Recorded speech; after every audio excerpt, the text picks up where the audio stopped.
and welcome everyone to a fantastic Tuesday on the Damage Report. I am not your host, Francesca Fiorentini. John Idarola, of course, is working on a novel or going to IKEA a lot or something. We don't know, but I'm so happy to have you all here. Good to be here on this very important Tuesday. We got some great stories to get to. So everybody, make sure to hit that like button, make sure you're subscribing and sharing and all the good stuff. And with me, I'm so excited to finally do a show with this man. He is the host of TYT's newest show. That's right, like a 5-day-a-week show, like a show, I believe. The host of Indisputable with Dr. Rashad Richey. Please welcome Dr. Rashad Richey. My dear sister, good to be with you, and the feeling is mutual. I'm glad to do a show with you. Oh my gosh, it's been so long. And I was just saying, your show really does have a lot of debating with Republicans, which to be honest, like I don't think I have the stomach for or like the ability to restrain myself. But it's a good thing it's like we're all virtual now. Yeah, I don't have the stomach for it either. So I keep Pepto-Bismol like right to my left. During breaks, I drink it like water. And that's how I get through those ridiculous debates sometimes. Yeah, you need like a whiteboard to understand what kind of argument they're making. Yeah. And you realize it doesn't hold any water. They don't know the argument, right? Yeah, they're not even clear. Well, it's so good to have you here. And for everybody, I wanted to just make a few announcements before we jump into this. Of course, once again, make sure you're hitting that like button. But also, TYT's got this new thing called Twitch Pitch, which is basically you being able to stream. Basically, are you gonna be TYT's next stream star? If you think you can be, if you think you got what it takes, suddenly it's like The Voice or something, America's Next Top, TYT's next top streamer. Go to tyt.com/twitchpitch to find out more. You can submit 2-minute audition tapes, videos, talk about your interests, like what do you like to yammer about? People wanna know, that's what Twitch is for. Also video games. So you can also submit videos by tweeting at the Young Turks using the hashtag TwitchPitch. So everybody, and of course, if you haven't seen Dr. Rashad Richey Indisputable on Mondays, well, don't worry, because you can catch it every day now. So super excited. But Dr. Rashad, are you ready to get into this? Let's get into it. I'm ready. All right. So today is the 1-year anniversary of the murder of George Floyd, who was killed by a former Minneapolis police officer, Derek Chauvin, who was surprisingly convicted of murder, making him a murderer. Derek Chauvin, of course, kneeled on the neck of George Floyd for 9 minutes and 29 seconds as onlookers watched in horror. And as terrifying as that moment has been, and as much as we've all been shocked by it, it has only grown a movement. It has only sparked a giant, massive movement that is building on the backs of the Black Lives Matter movement that had been ongoing. And so that is perhaps one of the biggest silver linings of this entire story. But of course, Floyd's family has been in Minneapolis commemorating his murder today. And also they're in DC visiting President Joe Biden, who did welcome them into the White House. But I wanted to go to this quote from George Floyd's sister, Bridget Floyd, who says, "It's been a long year, it's been a painful year." Bridget Floyd told the crowd, "It's been very frustrating for me and my family and for our lives to change in the blink of an eye, and I still don't know why." And then I also wanted to go to a little clip of George Floyd's girlfriend and Jelani Hussein of the Council on American Islamic Relations, who were speaking outside of St. Paul at a rally commemorating his murder on Sunday. Floyd was my man. He was but one man. And there are so many cases that we need to reopen, not only in this state, in this country, across the world. We all know that.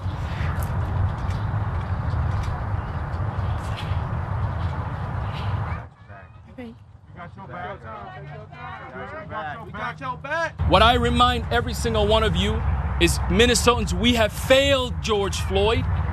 We have failed George Floyd's family. We have failed the countless families who are standing here because nothing has been done in this state. Right, so that was Jelani Hussein on the Council on American Islamic Relations with George Floyd's family outside of St. Paul. Just wanted to go to a quote from Reverend Al Sharpton, who was there along with the family's attorney, Benjamin Crump, saying, "We want something coming out of Washington. We want something that will change federal law. There's been an adjournment on justice for too long. George Floyd should not go down in history as someone with a knee on his neck, but as someone who broke the chain of police brutality and illegality." So here you have the family continuing to call for real reform, and yet so much truly has changed. It feels like we're living in a different, at least political atmosphere when it comes to the issue of police brutality and a racist institution. I wanted to get your thoughts, Dr. Rashad Richey, on this and the 1-year anniversary. Yeah, let me first say we're thankful for so many who continue to fight. The George Floyd family, hearts and prayers are with them. But let's be very clear about what happened. George Floyd was an unwilling, involuntary, sacrificial lamb. And this country is about to allow that lamb to be a rebel without a cause, because we have been unable to pass the George Floyd Policing and Accountability Act. That is justice. That's what justice looks like. And here's the other thing. We talk about the murderer that got convicted, Chauvin, but you had 4 monsters that killed George Floyd, not 1. And we still need convictions for the other cops who were there, who aided and abetted in that particular crime. And that's something that we are unsure in the Black community if that will ever happen, if police officers will be held to that level of accountability. None of this is complex. America is saying, the sentiment of this country, I'm talking about the majority, they're saying we want police reform. 94% of Americans are for it. 58% of Americans say that it needs to be dramatic. Hell, even 51% of Republicans say that police reform has to happen. So the question is, how in the world, in a reality, political reality, social reality, policing reality, how is it that police officers are still immune to actual reform? And you have to look at police unions to get your answer. Police unions have become more powerful than the sentiment of the majority of American citizens. Absolutely. We played a clip yesterday of Tucker Carlson very upset that the Capitol Police were, in his words, using their political muscle to strong arm Republicans. And you're like, wait a minute, you're okay with this happening in literally every city and state across this country, police unions strong arm policy all of the time. And yet when it comes to this one police force, because it doesn't fit within your narrative, of course you're against it. Because absolutely, the unions have an incredible amount of outsized force on this. But I also wanted to just say that, I do think that the Black Lives Matter movement, beginning with the murder of Mike Brown in Ferguson, and the movement that created, and also, ironically, let's not forget how much police brutality has been done on demonstrators and on peaceful protesters. So in a way, since 2014 to 2021, it's like, cops keep on proving and proving and proving why they have way too much leeway, why they have way too much impunity, why they are violent, why they cannot be trusted to police the streets, especially when it comes to something that no right winger likes to talk about, which is our First Amendment rights and the right to peacefully assemble. And so it does feel like last year and this whole year ensuing, whether or not the politicians are able to get it done on a grassroots, on a cultural level almost, this is a new generation of people who are not gonna stand for another George Floyd, right? And mind you, I mean, we have, I know on the show talked about Ronald Green and some of these, in St. Louis and obviously Breonna Taylor and still not getting justice for her family. But it does feel like there's a sea change. What are your thoughts on that? It's moving in the right direction, but it's still moving way too slow for my like, okay? If we go back to the origin of policing, let's look at one of the first police agencies in America. It was the Slave Patrol. And the Slave Patrol, they took an oath, they were paid, they had a badge, they had a gun, and their job was to literally police Black people or runaway slaves and to protect the property and the property assets of whites. When you look at the current rendition of policing in America. It is not that far off from the original design. To police black and brown people and to protect the assets of the affluent or white. That is the cultural dynamic. You can keep training folks all day. You can start creating new policy, which is a good thing and it moves in the right direction. But culture will eat policy alive any day. If you don't change the culture, it doesn't matter what policies you pass, they will figure out ways to overcome the policy in their corrupt, dark rooms in law enforcement. And that's why you have to see a total revamping or reimagining of police to make this work. Ithaca, New York is already doing it. You got Ithaca, New York. They did a study and they realized that 51% of their 911 calls didn't even need a cop. They needed a social worker. So what did Ithaca, New York do? They decided to create a system so that every 2 cops that are dismissed or resign or transfer, 1 must be replaced with a social worker until they get their numbers up congruent to the societal needs of that local community. Wow. That is reimagining policing. I love it. I love that. And I mean, yeah, and to your point, look, the reason I think that so many are outraged is because we've seen body cam footage and we've seen cell phone footage, but body cams are a perfect example. This was a reform. This was supposed to prevent police from acting with impunity because they were being filmed by themselves. And look at Ronald Green. Look at what happened to him. Look at the way they brutalized him on camera and then tried to cover up. It doesn't matter if there's a camera there. Yes, there's evidence, that's great, but that is not saving lives. Yeah, from day one, I said, if we do this police camera thing, which I was part of that lobbying effort years ago when we started the conversation, right? I said, if you don't make it a felony, if a cop interferes with that footage or decides not to turn that footage over, you're going to have problems in the implementation of this new thing we call a body camera on a cop, right? You just had a situation where we know now in Louisiana, one of the cops who was under investigation just told the internal investigators, oh, I didn't have a body camera on that day. And they just trusted his word for it. 2 years later, when the video footage is leaked of Mr. Green being killed by these cops, it comes out that he in fact did have a body camera. His body camera was on and active. He lied to the internal investigators and they allowed him to get away with it. Why has he not been charged with a felony obstruction, a felony tampering with evidence, a violation of oath of office, filing a false police report? Why has he not been charged with those crimes? I haven't even gotten to the murder yet. I'm talking about the things that we see on video, contrary to what he wrote in that report. Right. I mean, and it's sad that like it has to be sometimes this technicality that will, actually get some kind of justice when it really should be a human rights issue of murdering an innocent man. So let's move to that police reform right now. What Dr. Rashad Richey was talking about in terms of the George Floyd Justice in Policing Act. So what progress has been made on police reform 1 year on since the murder of George Floyd? There is a bill that was passed in the House, the George Floyd Justice in Policing Act. But lawmakers have missed a key deadline, which is today, the anniversary of George Floyd's death, to pass it and to sign it into law, which supposedly President Joe Biden is willing and ready to do. So from the lawmakers, it's sort of a bipartisan group. It is a bipartisan group.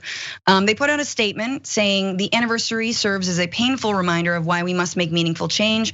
While we're still working through our differences on key issues, we continue to make progress toward a compromise and remain optimistic about the prospects of achieving that goal. So that was from Cory Booker, Tim Scott, who is a Senate Republican, Karen Bass, a House Democrat.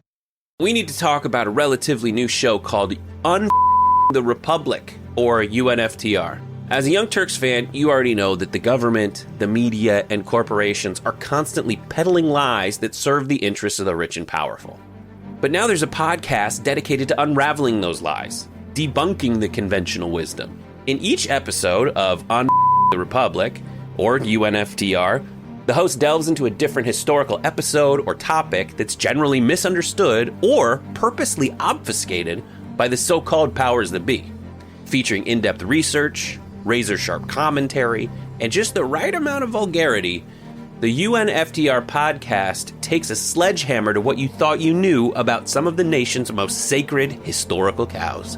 But don't just take my word for it. The New York Times described UNFTR as consistently compelling and educational, aiming to challenge conventional wisdom and upend the historical narratives that were taught in school. For as the great philosopher Yoda once put it, you must unlearn what you have learned. And that's true whether you're in Jedi training or you're uprooting and exposing all the propaganda and disinformation you've been fed over the course of your lifetime. So search for UNFTR in your podcast app today and get ready to get informed, angered, and entertained all at the same time.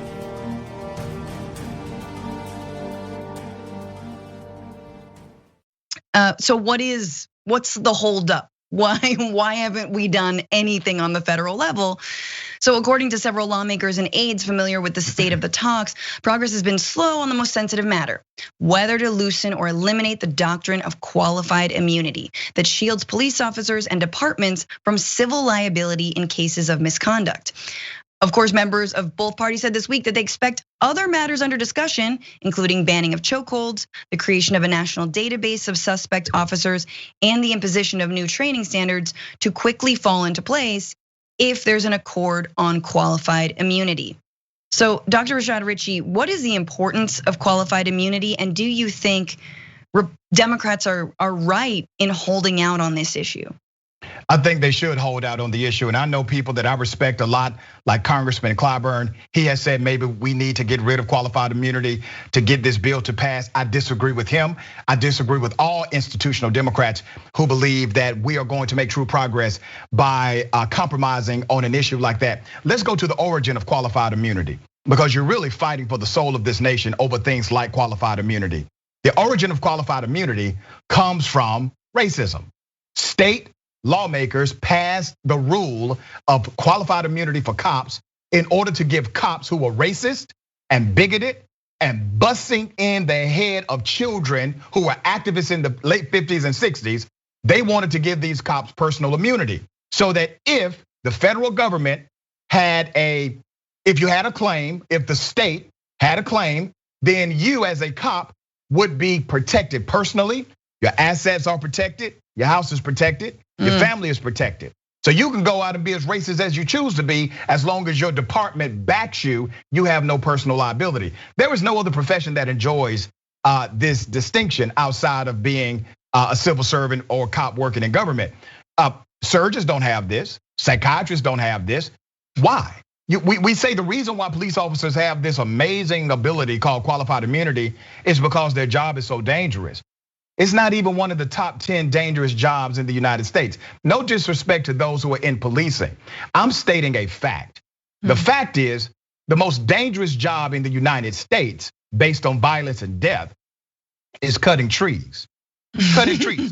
More people die per year, per capita, from cutting trees than in policing. You know what else is more dangerous than being a police officer? Based on the number of deaths associated with the industry, driving a taxi, working at a convenience store. All of these jobs are much more dangerous based on the number of deaths per capita to the profession than being a police officer. But no one has ever made the argument, because these professions are dangerous, if one of them operates in negligence or makes a mistake, that they should somehow be immune to tort law or be immune to civil penalty.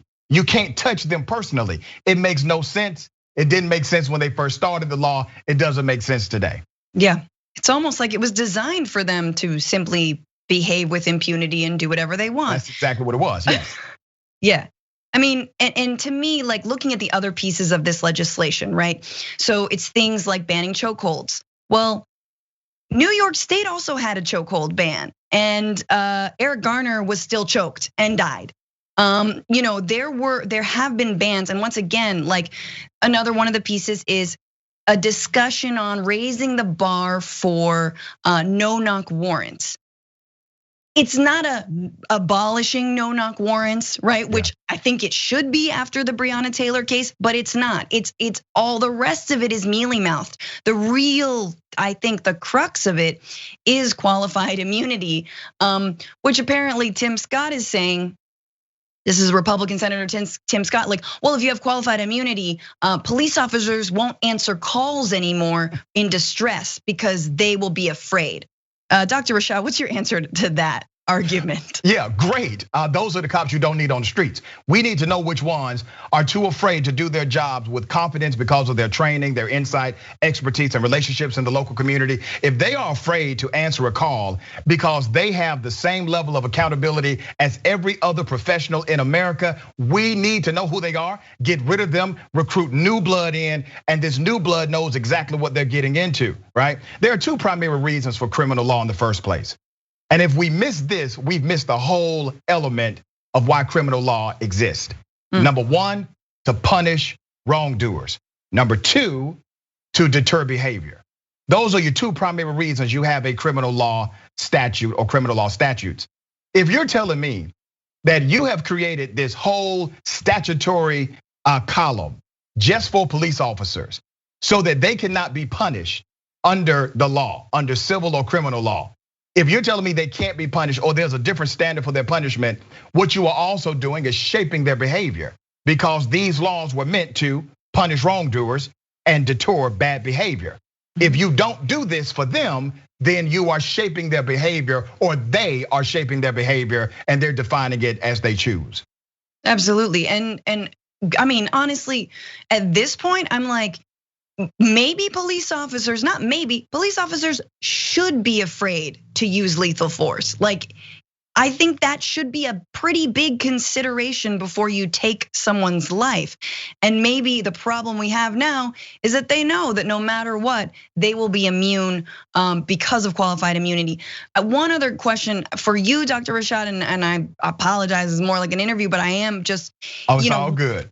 Yeah. Well, one of one of the pieces of this is whether or not qualified immunity could be reformed. This is what they're talking about, so that that the department could be on the hook. I believe it's the department or the precinct could be on the hook versus the individual. Like, is that a better almost like a compromise? Let me tell you why I think that's a bad compromise. Because if an officer acts in a particular way while executing his or her duties, then the office to some degree may already be on the line. It depends on how that jurisdiction interprets it. What I'm afraid will happen if we go with this federal compromise, that it basically doesn't change much locally, because a lot of local jurisdictions, they have policies to make citizens whole when a cop steps out of line. It should be both. And here's why it should be both. There's a greater principle argument here. You know why surgeons don't make as many mistakes as they used to? It's because of tort law. Tort law would sue them to oblivion if they made certain mistakes. And so the industry created practices, best practices, and new certifications for surgeons, so that surgeons had to be board certified in order to limit their liability in the industry. And who benefits from that? The people who are getting the surgery. So who would benefit from police officers being held to a higher standard, or what we call a normative standard of accountability? The people they police. And that's why I am no compromise on the immunity, the qualified immunity part of the bill. What do you think about, I mean, and this is interesting because I just want to read this quote from the White House through Jen Psaki, who is saying the president is still very hopeful that he will sign the George Floyd Justice in Policing Act into law. She says, we're closely engaged with negotiators while also leaving the Senate room to work. You feel like this is enough? Like, what else can Joe Biden do other than everything? Other than get the Democrats on board and abolish the filibuster? But yeah, what kind of pressure could we be seeing from the office of the White House around this issue? I've been trying to figure out Joe Biden as far as his leadership around these massive issues for a couple of months. Yeah. Either he is unable to lead in a particular way, or he's unwilling to lead in a particular way. He has not placed the full weight of the White House behind anything, nothing. He has not placed the full weight of the Democratic Party even against other Democrats. And these Democrats are holding up true progress in America. Exactly. The vast majority of Americans voted for an agenda. They didn't vote for Joe. Let's be honest, nobody was excited about voting for Joe Biden. Hell, I wasn't excited about voting for Joe Biden. I was excited about voting for an agenda that was contrary to the monster we had in office for 4 years. And I did not want to see what that looked like 8 years down the road, right? So we voted in a way that said we are putting an agenda above everything else. If Biden does not deliver the agenda by putting his full political weight behind these massive social policies to change the soul of this nation, if he doesn't do that, then we'll see him at the ballot box or not. That's how this will work. And it's sad because you got great progressive leadership in power right now, all across this country like never before, but he's still the guy, he's still the leader.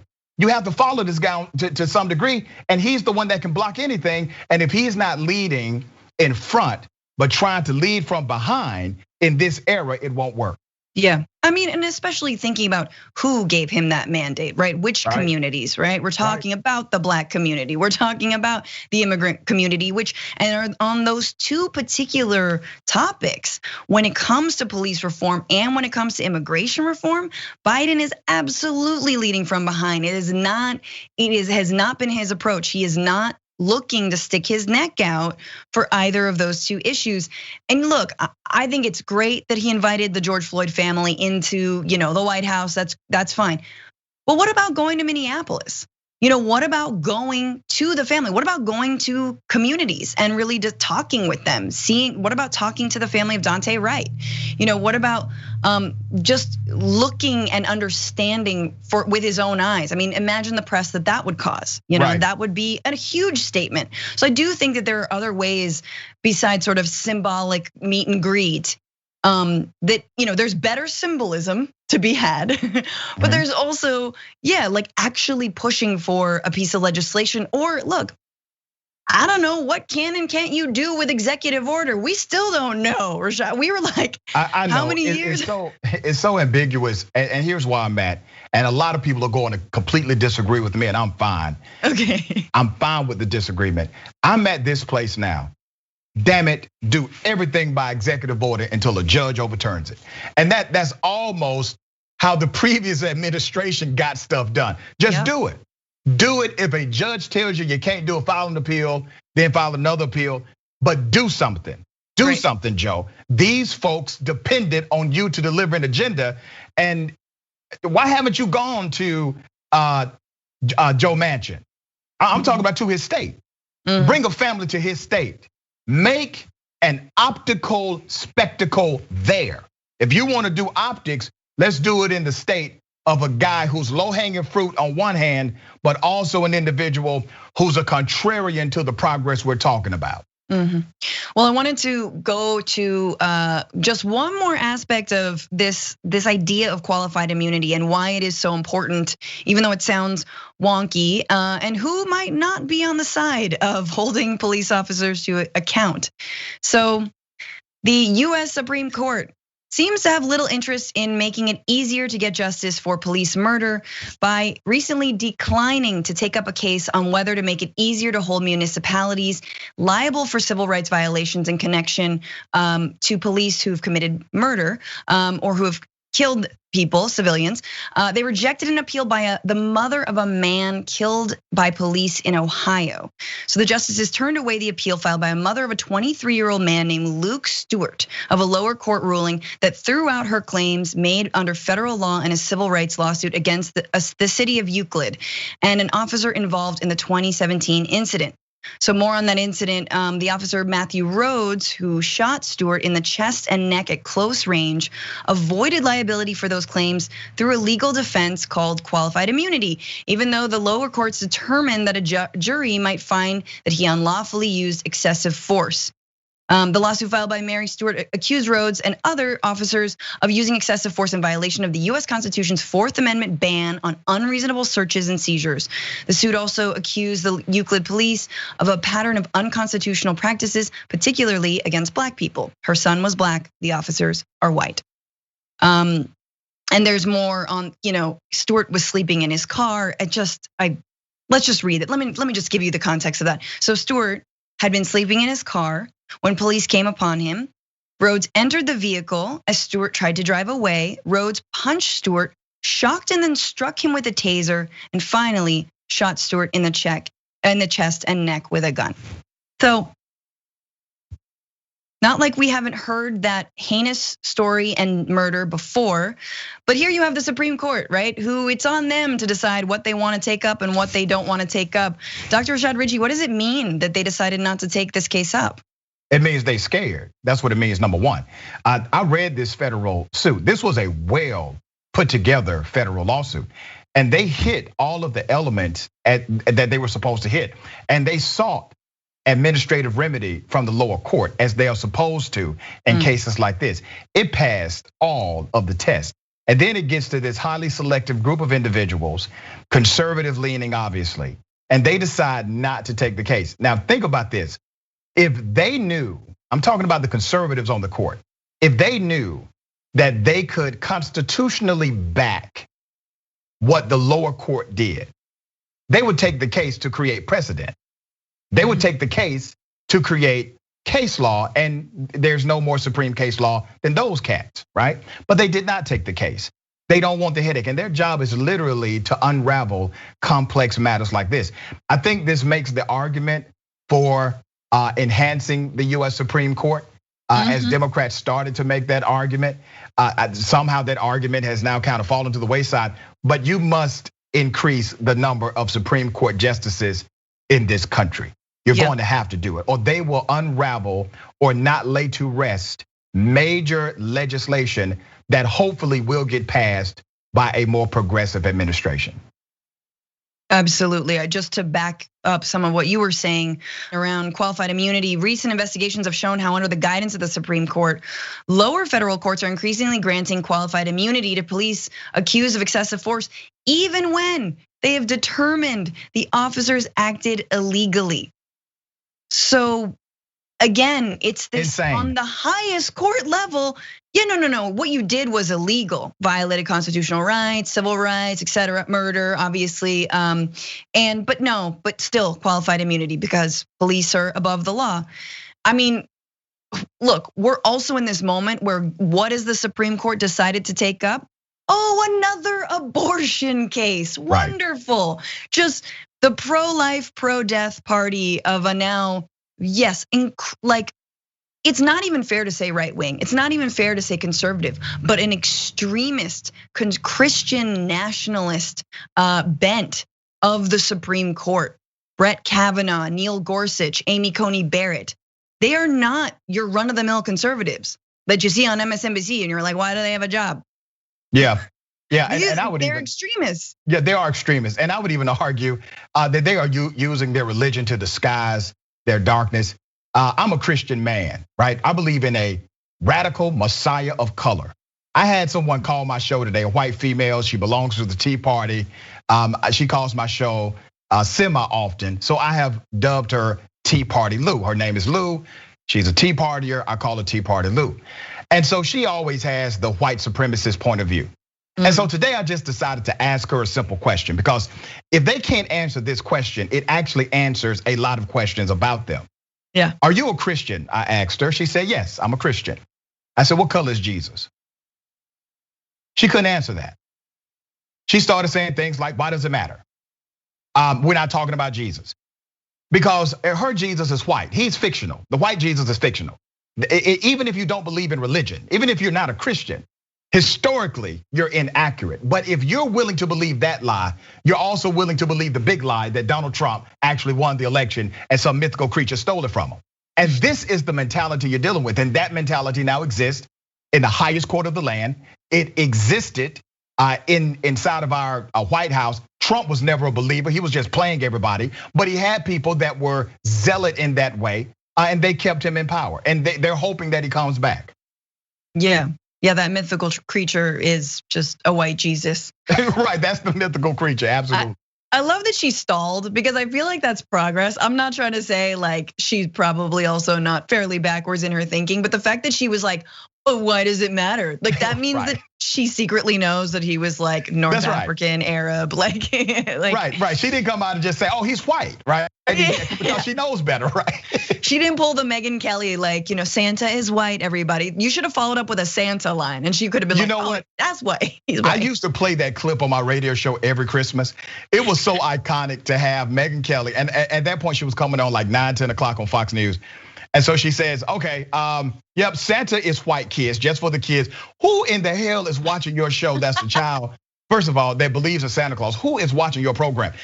And then she wanted to make sure she let people know that Jesus is white too. Here's what's scary. This woman got a whole damn law degree, which means she went to somebody's college for 4 years, somebody else's college for 3 years, maybe 4 years.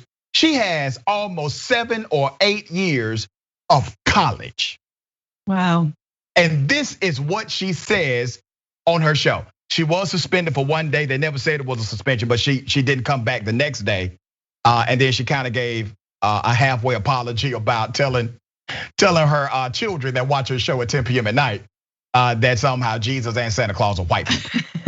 And then she got a show on NBC, but I'm not bitter, it's fine. Let's move on to another region of the world that is also facing a good amount of police violence and militarization, Israel-Palestine. So not everyone is in agreement that Joe Biden has done a bang-up job when it comes to settling the conflict in Israel-Palestine for the time being. Even though he wants credit, a group of more than 500 Biden staffer or campaign and Democratic Party staffers are calling on the White House to do more to support Palestinian rights and hold the Israeli government accountable for what they say are human rights violations following the 11 days of conflict in Israel and Palestine. Addressed to the president, the letter explains, quote, the very same values that motivated us to work countless hours to elect you demand that we speak out in the aftermath of the recent explosive violence in Israel and the occupied Palestinian territories, which is inextricable from the ongoing history of occupation, blockade, and settlement expansion. Well, okay. I want to read a little bit more. The letter continues and says, we commend your efforts to broker a ceasefire, yet we also cannot unsee the horrific violence that unfolded in the weeks in Israel-Palestine, and we implore you to continue using your power of your office to hold Israel accountable for its actions and lay the groundwork for justice and lasting peace. The signatures on the letter to Biden included 10 members of his 2020 campaign's national headquarters staff, 8 members of the Democratic National Committee staff during the race, but most of the signers work in states where Biden won the presidency and worked for the Biden campaign. Dr. Richey, what do you make of this pretty bold move from these 500 former campaign staffers? I used to be a campaign staffer years ago. I'm proud of them, because they publicly affixed their name on something they believed in that challenged the establishment that's contrary to their values. The earlier you learn how to do that, the better you will be able to lead. I am proud of all 500 of these staffers. Let me talk about Joe Biden. Joe Biden has a soul. Let's be clear. Joe Biden is not Donald Trump. Donald Trump has no soul. He's a horrible person. We all know that. Biden has a soul. But Biden is also steeped in traditionalism, institutional politics. He's friends with people that are contrary to policy that would help our communities. This is Joe Biden. This is the kind of political creature he is. But he has moments. He has moments where we have seen him change his mind about things. And I don't care if he's changing his mind because it comes from his heart. But we have seen him change his mind. I'm hoping this gets to him. And we know a lot of Democrats are lobbying him. We have progressives that have already spoke out against him publicly. Joe Biden has been an utter failure in this era as it relates to Israel and the Palestinians. Netanyahu is weak in Israel. He has a brokered government. He's not consolidated, missed the deadline just a few weeks ago, even weaker than ever before. He's still the longest serving prime minister in Israel's history, but he's a weak leader. And because of his weakness, it has made him connect to the more extreme conservative elements of the Israeli political movement because they give him cover. They say yes to all of this aggression, violence, and killing of Palestinians and Palestinian children and the elderly and others. This is a real political nightmare. And if Biden does not figure out that he's leading in this century and not in the 90s, we're gonna have more problems. And he's deflating people's willingness to support him in any re-election. He's hurting Kamala Harris or whoever else wants to run for president one day because she's connected to this. It's a nightmare, and I hope he gets it together. I think that's a really good point about, remembering that it's not the 90s. Man, he's been in office for so long. He's been in and out of power. He like forgets. But yeah, this is not, look, it is very clear, especially to Americans and especially to young American Jews, that the state of Israel is not representing them, that the state of Israel is also not interested in a two-state solution. They're interested in slow but methodical ethnic cleansing. They are not interested in any kind of peace process. Most experts will tell you the peace process is dead. The peace process is a non-starter. And Israeli prime ministers past themselves have called this situation apartheid. Not in a negative way, in a positive way. Like, no, we mean to cluster people into, Bantustan, sort of ghettos.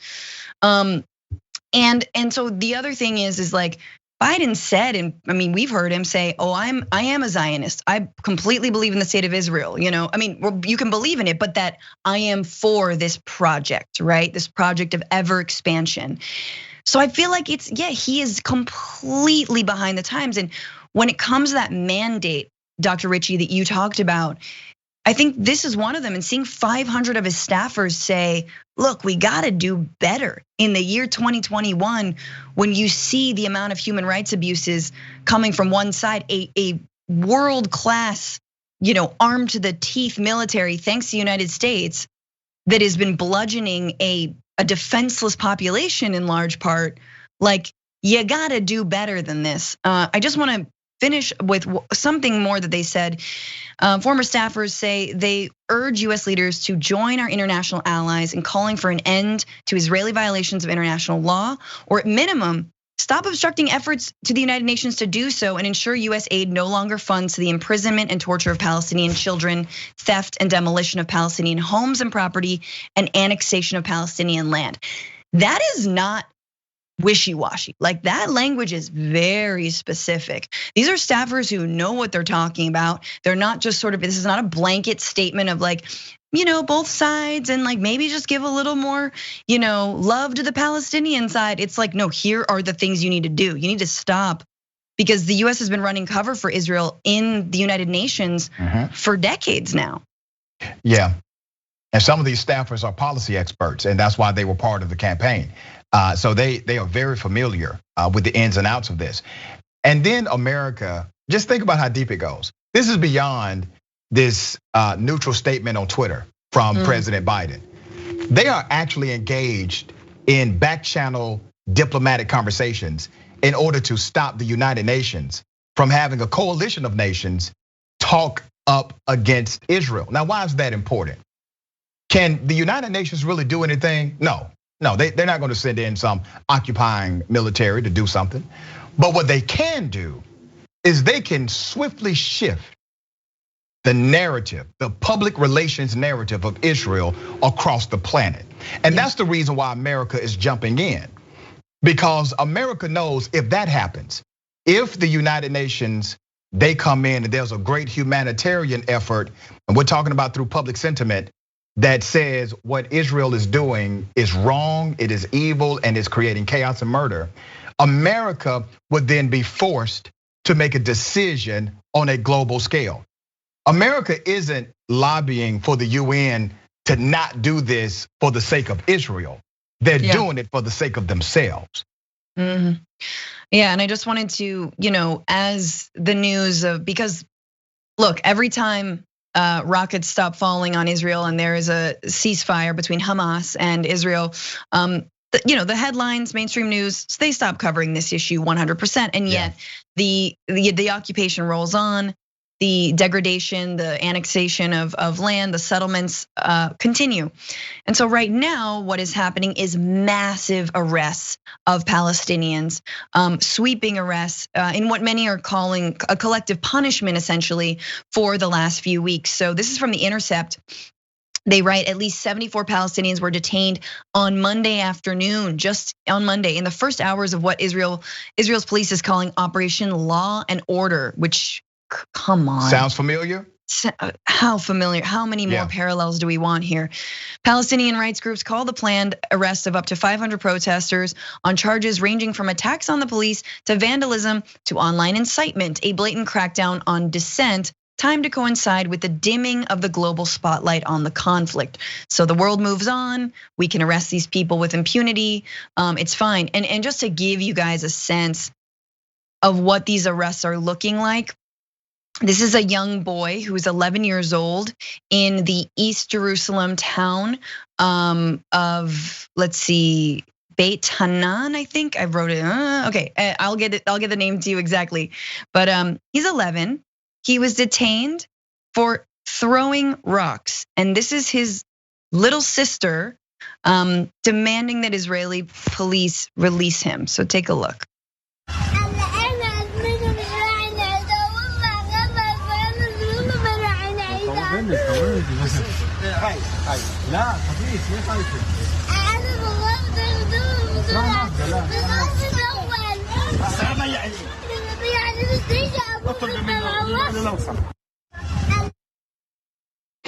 Yeah, Dr. Rashad, just thoughts. Damn, you came right to my. I get so damn emotional when I see things like that. We have forgotten as a nation, and I'm talking about primarily Americans. We have forgotten that children are children, no matter where they live. That families are families, no matter where they are located. It doesn't matter if you agree with that country or disagree with the country. The people are not the leadership. You may not like the leadership of that country. You may think the leadership is corrupt, but the people are just as decent and good as any other family you will see in your own community. And they're just trying to make it. They're just trying to survive. And when we see things like that, if you're not affected by that, if it doesn't have some level of emotional impact on you, you have become indoctrinated to a reality that is not real. You don't live in the real world. You live in a bubble of your own selfishness. Yes, but I could not have said it better. There is no way that these images are telling you anything other than this is a child arguing and begging for her brother, her older brother, to be released once again for throwing rocks. He's since been released, but he was detained. Maybe this was his first time, who knows? But this is the kind of thing that happens every day in Palestine and in the occupied territories and inside Israel as well with the Palestinian community. And imagine, I mean, the parallels to what the Black community in the United States goes through. Yep. Where it's young people, I first was detained by police at 11, and then 15, and then 18, and then I was, on and on and on and on. And people, communities of color who are over police talk about the police like an occupation, and then you see an actual occupation. And I do think that the silver lining of what's been going on is that people are drawing those parallels, and folks in the United States are waking up to the fact that, this militarism just looks the same. So the town is Beit Hanina. It's a neighborhood of East Jerusalem, which, by the way, is also where Sheikh Jarrah, the community, the neighborhood where Palestinian families are facing displacement, where this entire thing, this sort of the newest violence kicked up, where that originated. They're still undergoing massive IDF occupation, surveillance. They're being patrolled in the streets. People are being prevented from entering. The other day, a young woman was shot by a rubber bullet inside her home, right? And again, like, you wanna be surprised But then I remember in Sacramento, a gentleman who now I can't remember, but the number of Black Americans shot inside their home by police, right? Yeah. Shot inside behind their own gates, being told that they're not on the right property. Yeah. So you make a great point. And what happens, and this is just through an organic process, it's not intentional, but what happens is we become desensitized. Yeah. We see so much violence, so much death. We see so much repetition of constitutional rights being violated that we almost accept it as normal. And then it takes something extreme for it to shock our conscience, right, collectively. It took a George Floyd to shock the conscience of white females in America, white mothers who said, we're gonna now protest with Black mothers because of what we saw. You know how many George Floyds are in the ground right now because of cops killing them and there was no video? Yeah. That video made a difference, but that video is necessary now because we have been so desensitized that we don't care about the narrative. We don't care about what actually happened unless we see it. Then it shocks us. But that's how we have become as a nation. And it's unfortunate because I'm afraid that we will start to dismiss real cases that simply have no video footage because we're now only looking for cases with video footage. Yeah, oh, absolutely. Well, I wanna just move on to whether or not the Biden administration is taking the issue of Israel-Palestine seriously. So Secretary of State Antony Blinken is in the Middle East today, trying to support the current ceasefire between Israel and Hamas, and trying to, as he explains, build international support for the rebuilding of the war-torn Gaza. The question is, rebuilding it to what? Blinken was scheduled to visit Jerusalem and meet with Prime Minister Benjamin Netanyahu, Minister of Defense Benny Gantz, and Foreign Minister Gabi Ashkenazi. Blinken will meet again Tuesday night in Jerusalem with the opposition leader, Yair Lapid, who still holds the mandate for forming a new government. So that's pretty interesting, meeting with the opposition leader, and in addition to Netanyahu. Okay, well, what about the Palestinian side? Well, in the afternoon, Blinken's motorcade arrived in Ramallah for a meeting with the Palestinian leader Mahmoud Abbas. He will not meet Hamas, which the US and Israel consider a terrorist organization. He will then travel to Egypt, which brokered the ceasefire, and Jordan. Now, I heard you, Dr. Richey, laughing a little bit about not meeting with Hamas. And I think for some people that feels like well, of course the US wouldn't meet with Hamas, which has been deemed by the US as a terrorist organization. Hamas also, and nobody wants to talk about this, is the democratically elected government of Gaza. That's right. Like, so call it what you will, but that's who's in power right now. You can use the terrorism word or not. But and obviously I assume that there will be talks or representatives, somebody in Egypt when Antony Blinken goes to speak with them.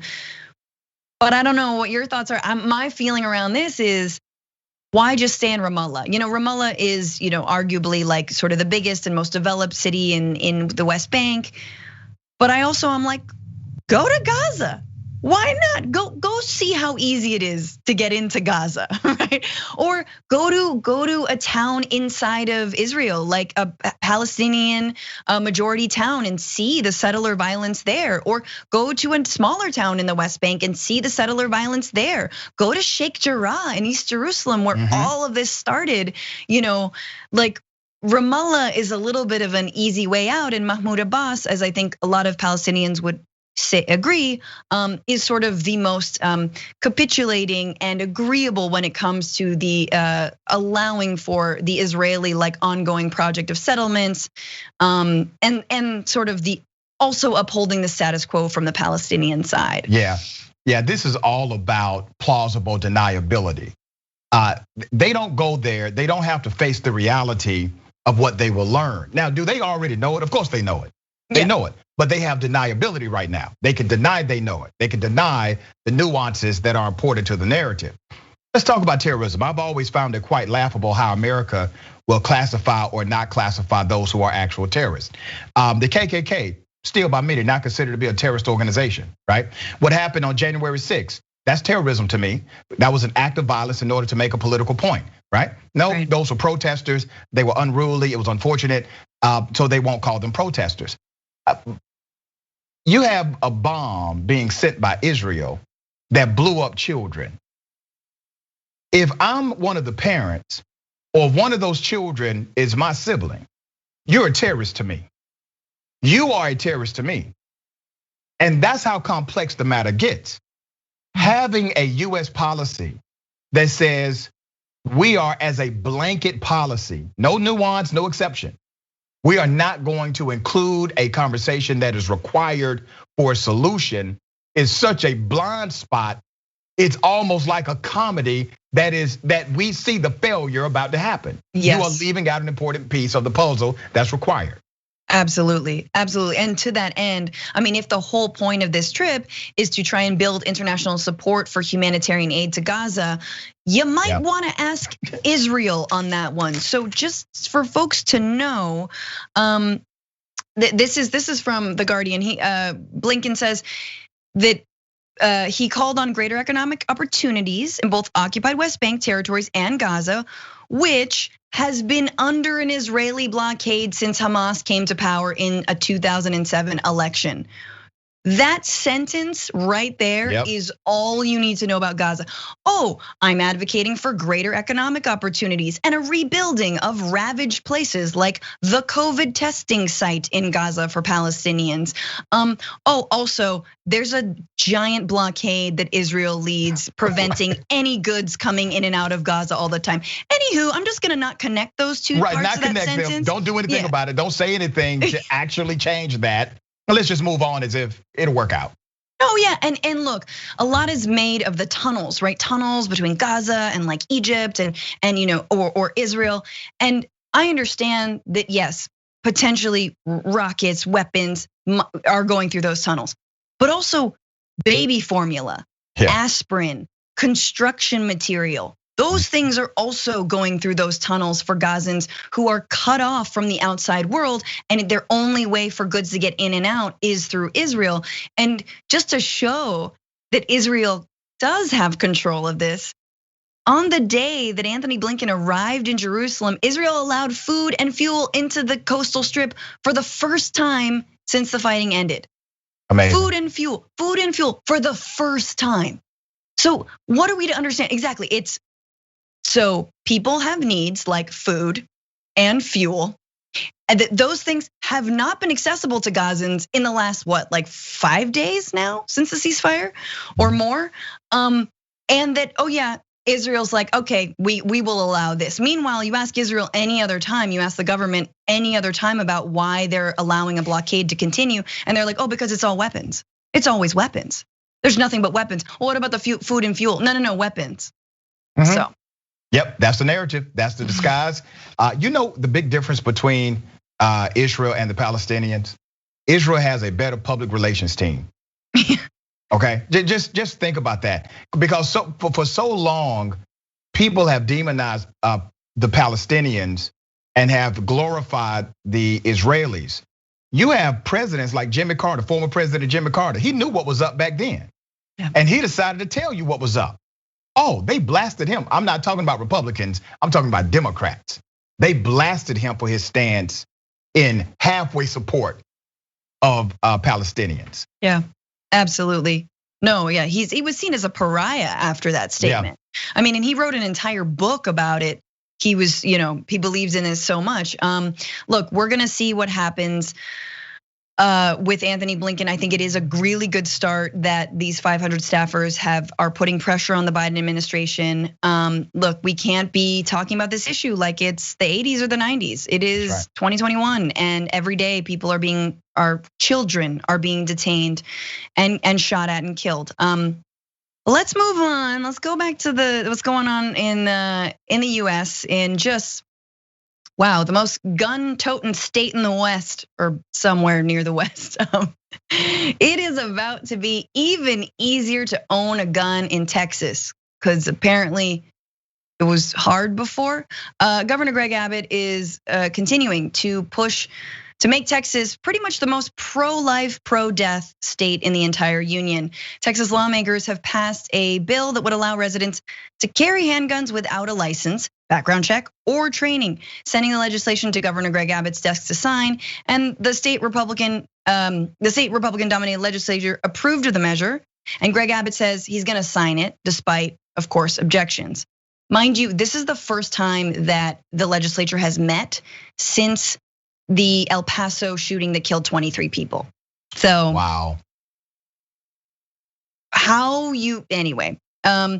So just a little bit more context about what current laws say in Texas. Current law in Texas requires owners to be licensed to carry a handgun, both concealed and open. Applicants are also required to submit fingerprints, complete 4 to 6 hours of training, pass a written exam, and then pass a shooting proficiency test. Does that mean like you have to shoot good to own a gun? Like, can you hit this target? That feels scary. Anyway, all that doesn't matter because apparently all of those things are going away. So you don't need a license to carry a handgun. You don't have to submit fingerprints. No written exam, and definitely not a shooting proficiency exam. So prepare for bullets to fly. This can only work out great. So what was already happening in Texas? Texas already allows rifles to be carried without a public license, or in public without a license. So this just applies to handguns. And the measure they sent Greg Abbott would allow anyone age 21 or older to carry a handgun as long as they do not have a felony criminal conviction or some other legal prohibition in their background. Now, see, that's something that I don't understand. So it's like, you don't have any database for any way to track the gun owners, but you are gonna prohibit them if they have a felony criminal conviction or some kind of other like prohibition. I'm not even sure how all this is gonna work. Of course, the NRA celebrated it, and whenever the NRA celebrates anything, it's scary as hell. They called it the most significant gun rights measure in the state's history. The measure is opposed, of course, by law enforcement groups who say it would endanger the public and police. Gun control groups also oppose the measure, noting the state's recent history of mass shootings, including those at an El Paso Walmart, a church in Sutherland Springs, and a high school outside of Houston. Thoughts, Dr. Richey? Yeah, these people crazy as hell. You know, they're so insane that they have made friends of police officers and those that are gun reform advocates or gun control advocates. So literally, you have the policing community and the gun control community saying the same thing because of how insane the Texas legislation is that has been presented. And here's what's wild about this kind of legislation. They say this is a freedom, right? Having a gun is a constitutional right. So anytime you have more freedom to have more guns, or you have the ability to get a gun without some level of bureaucracy involved, that somehow equates to freedom. Let me show you how ridiculous that is. We have a lot of constitutional rights. I have the freedom of assembly. I have the freedom of speech, but all of those freedoms come with restrictions. If I yell fire, use my freedom of speech. If I yell fire, there's no fire. People get injured, I can be arrested, right? My freedom of speech has a limitation. Every freedom you have has a limitation. Every right you have has a common sense regulation. No one says these regulations are speech control. No one says this is assembly control, right? You can't assemble in my front yard. That's my private property. As soon as your right starts to interfere with mine, we have a problem, right? So look at the right to bear arms. That is a right. Technically, bearing arms also meant knives back then, but that's a different argument. You have the right to bear arms, but your I wish it were just knives now. Right, exactly. But your right to bear arms, does it interfere with my right of liberty? Yes, it can. And if it interferes with my right to liberty, we now have a constitutional problem, and we must have common sense regulation in order to make sure they can coexist as rights in the United States. And that's what Texas is eliminating. They are eliminating the common sense barriers that are involved with your constitutional rights. It's the equivalent of saying your freedom of speech is now unlimited. Yeah. You can put hits out on people. You can yell fire in crowded buildings and get people injured. You can incite riots with your speech now because we are eliminating the barrier of your freedom of speech. That is the equivalent of what they're doing in Texas. This is, and this is one thing where I'm like, back to Biden and the lack of an executive order. Just background checks, increase background checks, eliminate the ghost guns where people can like 3D print whatever gun they want to do, right? Like this is where, because this Texas state law cannot override federal law. So that's super important to remember. So if you actually want to keep people safe, the Biden administration can do that right now. And talk about an issue that is like, we've been talking about a lot of supposed hot button issues, qualified immunity, Israel, Palestine, gun control. In the year 2021, after this many mass shootings, after like we're a month out of quarantine and we've got more mass shootings than we've had in like 3 years or whatever, like this is not a controversial issue. This is something that he will be applauded for, heralded. He might even win a Nobel Prize, like why not? He's Obama adjacent, like this. It's such a no-brainer to me. And I'm also like, where is Texas headed? Like, okay, so all abortions are criminalized. They just passed a law that is saying that you can't learn about racism in classrooms. So cool. So like that eliminates most of American history. And then now this. So it's just like, I feel like Greg Abbott has like this death wish. Like he's just like pummeling towards some sort of abyss here. Yeah, you got to think about how ironic it is that they're passing laws. Just think about the laws to eliminate critical race theory as curriculum. First of all, K through 12 educators don't really teach critical race theory. No. I'm a college professor. I teach critical race theory at the university. And I teach critical race theory as a prerequisite so you can understand the context of bias in America. And that could be a business context, a political context, sometimes even a social context. But it encourages you to critically and analytically think about race and racism in the United States. It's basically history in a theoretical framework. Now, they're passing laws to make it illegal for certain curriculum to be taught. Think about what they have not passed a law for. In these states that say it is now illegal to teach critical race theory, there's no law saying you cannot teach white supremacy is a positive thing. There is no law that says you cannot teach that the Holocaust was a hoax.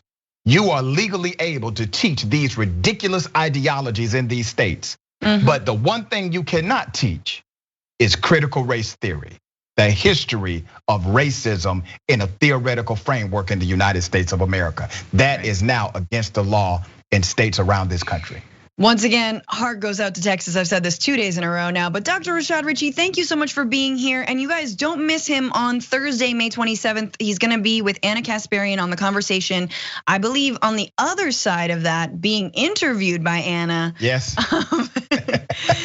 All about, I'm sure, your new show, Indisputable, coming to, well, wherever you get TYT. So thank you so much, Dr. Richey. Thank you, been real fun, I appreciate you. It's been, fun, enlightening, all the things. Thanks for listening to the full episode of The Damage Report. Support our work, listen ad-free, access members-only bonus content, and more by subscribing to Apple Podcasts at apple.co/TYT. I'm your host, John Adarola. I'll see you soon.